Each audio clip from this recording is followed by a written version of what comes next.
If humankind keeps asking how to prolong life, elves flip the question around. What happens to a mind when time is no longer an enemy, but a quiet river flowing past the same shores of endless memory? Does an immortal race truly stand as the pinnacle of civilization, or has their immunity to death set them outside the world's pain? We look at endless forests, ivory towers of light, songs that linger like moonshine, and we're spellbound by flawless beauty. Yet behind that smooth surface, is there deep compassion, or a cold distance from mortal fragility? This talk invites you into the crossroads of splendor and solitude, wisdom and decline, to face a question that seems simple yet never is. Are elves the height of civilization, or outsiders to suffering?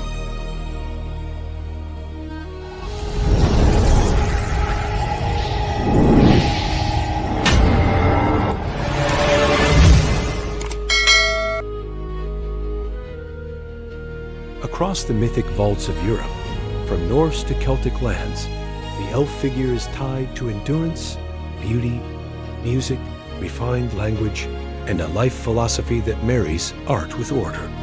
Modern popular culture through novels and film has carved even clearer masks for elven realms. There, the ancient forest is not just scenery but essence. Architecture is not mere shelter but an aesthetic creed. Time is no longer a merciless clock, but the breathing cycle of the earth. From that ground, a moral and political portrait naturally demands to be drawn. A society scarcely beset by sickness or death. A history stretching across millennia. A collective memory like a living manual. Does that entire structure lead them toward ultimate humaneness? Or drift them away from urgency, pain, conflict, the frictions that make human history move? To reach a fair understanding, we must peel back layers polished by ages. First, biology and time, because immortality is not only a gift, it is a condition that shapes everything else. Second, aesthetics and knowledge, because beauty and understanding are the twin engines of elven soft power. Third, ethics and politics, because every civilization is tested by how it faces the other, conflict, and loss.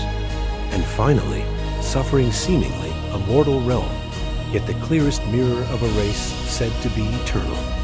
The biology of immortality and the heartbeat of history. For humans, time is a line, a bell that tolls with urgency, the reason for hurried invention and quick mistakes. For elves, time is a curve, a returning cycle of falling leaves, a promise that never needs haste. A brief human life reshapes priorities.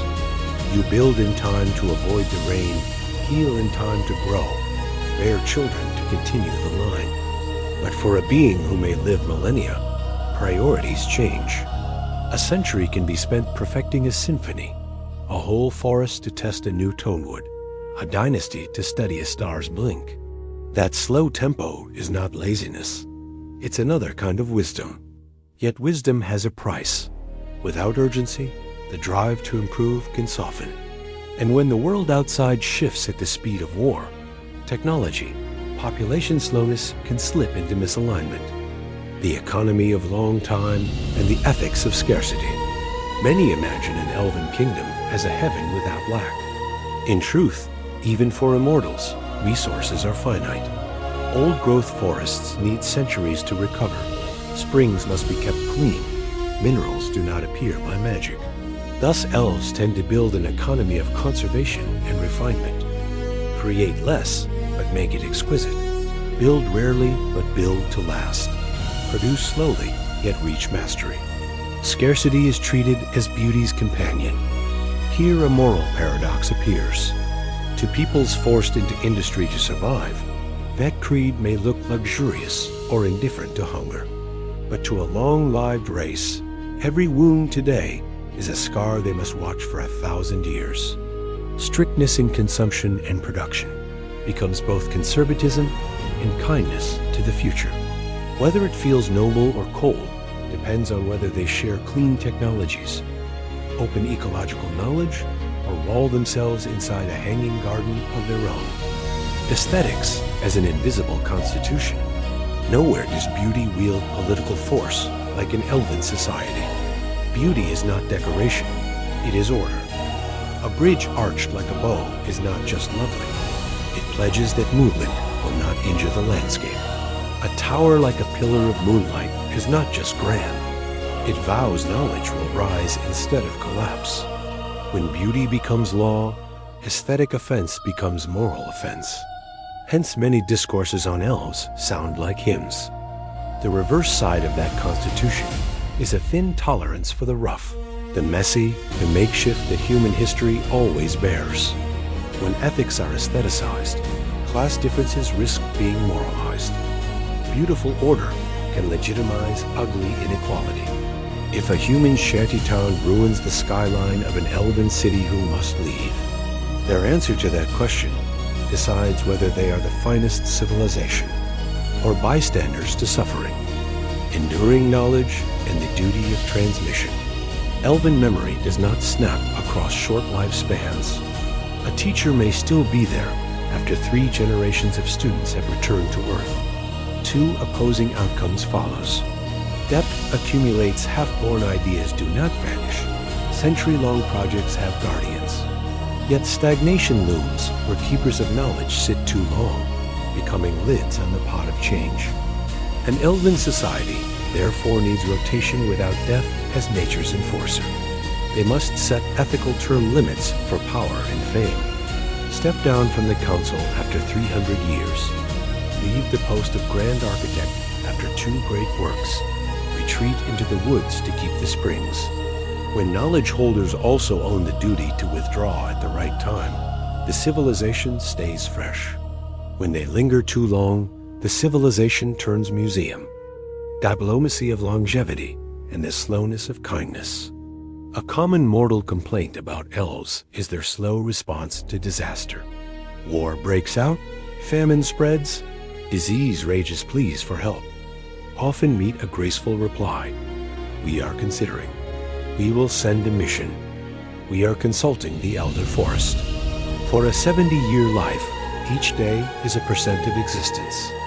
For a 7,000-year life, a year is a breath. Is that slowness apathy, or the wisdom not to make things worse, given how history groans with hurried arms? Fairly speaking, kindness has seasons. Some interventions demand local knowledge and respect for the rhythms of the people helped. Here, elven dignity shows in the capacity to avoid flashy haste without using caution as an alibi to stand aside. When they deliver seeds, open libraries, forest engineers, instead of occupying armies, that is ripened goodness. When they send poetry and refuse medicine, that is coldness wrapped in silk. War and wounds that do not heal. Many mistake immortality for immunity to pain. In truth, long life stretches trauma. A human battle is the memory of one lifetime. For elves, it is the concussion of ages. They remember the first axe laid on the ancestor tree. Remember the face of an enemy dead 1,000 years. Remember their own proud mistakes. Layers of regret and vigilance settle like silt. From that, isolation grows. High walls as reflex. Close treaties as bandage. Withdrawal becomes virtue. Distance becomes a shield for identity. Yet history proves dust is not antiseptic. Wounds heal only in relation, when memory is retold in difficult, necessary dialogues. If elves step into conversation with victims of old policies, with forgotten communities, with former foes, they are not only civilized, they are mature. If they choose silence, their immortality becomes a solitary loop. Religion, mysticism, and the care of the soul. Most elven spirituality trusts in harmony between person and cosmos. Forests are temples, stars are scripture, music is right. As the mortal world enters the machine age, elves keep sacred value in strings and streams. That is not backward if sacred philosophy travels with precise technique. Living wood bridges bent along sap lines, waterworks that do not drain the river, herbal cures that do not shatter habitats. Elven religion is at its best when it forges responsibility and at its worst when it shelters privilege. The key question: who speaks for the forest's divinity? If a few old houses hold the council, religion becomes a conservative tool. If wisdom is debated openly among sages and frontier communities, the spirit becomes a spring of creativity. Marriage, earth, and the math of population. Immortal does not mean infinite. Many tales suggest elves are few born, sometimes very few. That indirectly shapes a nobility of time, where each person counts like a rare manuscript. Families stretch across centuries. Genealogy becomes political history. Marriages may be seen as covenants between aesthetic schools or traditions of knowledge. In such a frame, the arrival of a mixed-blood child or a love that crosses races can weigh like a treaty. It is a chance for reconciliation and a threat to cherished purity. How elven society makes room for such difference reveals whether it is a kind civilization or a citadel of purity. A truly great civilization always has room for the hybrid, because hybridity proves beauty is not afraid of blending. Law, tradition, and the art of rule. Human thrones often fall because power refuses to grow old. Elves face a harder paradox: power never ages.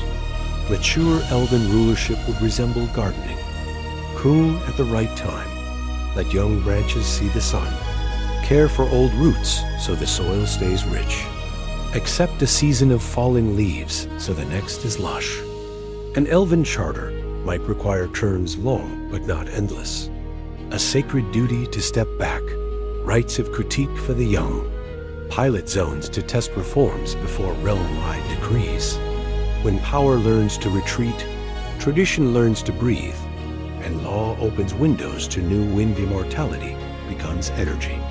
When power petrifies, immortality is a prison.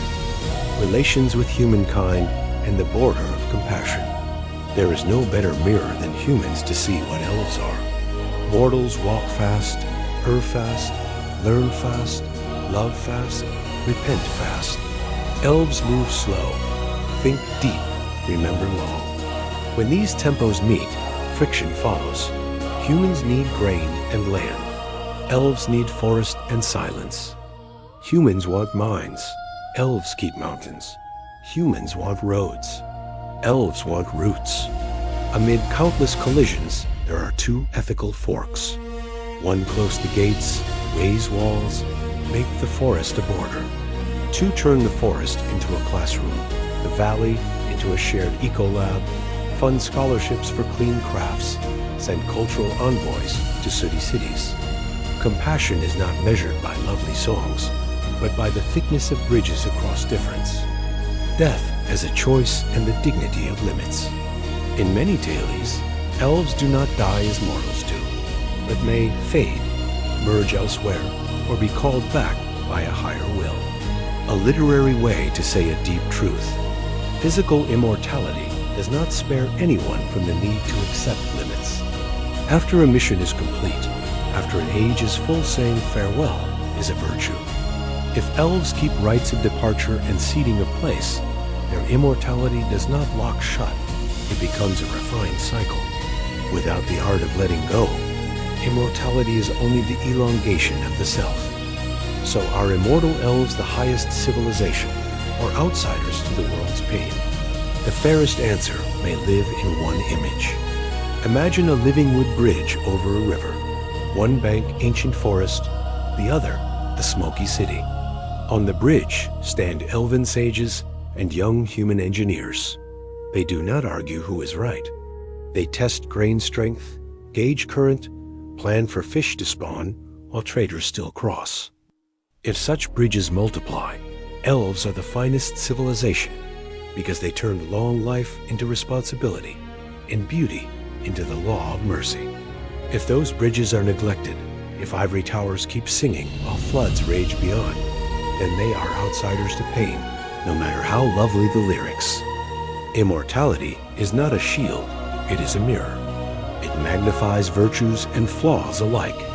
It allows a symphony to stretch across centuries, yet preserves a single wrong note in collective memory. It makes a forest a sanctuary, yet can turn that sanctuary into a reason to refuse the stranger. Thus, the final measure is not lifespan, but how a society faces another's suffering as if it were its own. When a mortal mother carries a sick child to the forest gate, the question stops being abstract. Gate open or gate closed? And if it opens, what do they bring? Medicine or music? Food or promises? A hand reaching down or a courteous, distant gaze? If they are truly the finest, elves will open the gate, bring the forest's conscience and the star's craft, and then sit and listen to the mother's story. If they stand outside pain, they will sing a beautiful hymn to cycles and ask her to accept. True civilization never stands aside. True civilization builds bridges. And when we leave the woods, we may still be dazzled by moon pillars and bow-shaped arches, but we should remember the bridges. If one day, among concrete cities, you see a living wood bridge over a gray canal, remember that a civilization chose to remain with the world's pain. Then the first question needs no answer. Elves are not merely immortal. They are a covenant between beauty and responsibility. If that covenant holds, they are worthy of every song of praise. If it is betrayed, those songs will echo only in ivory towers, alone for a very long time, cold and clear.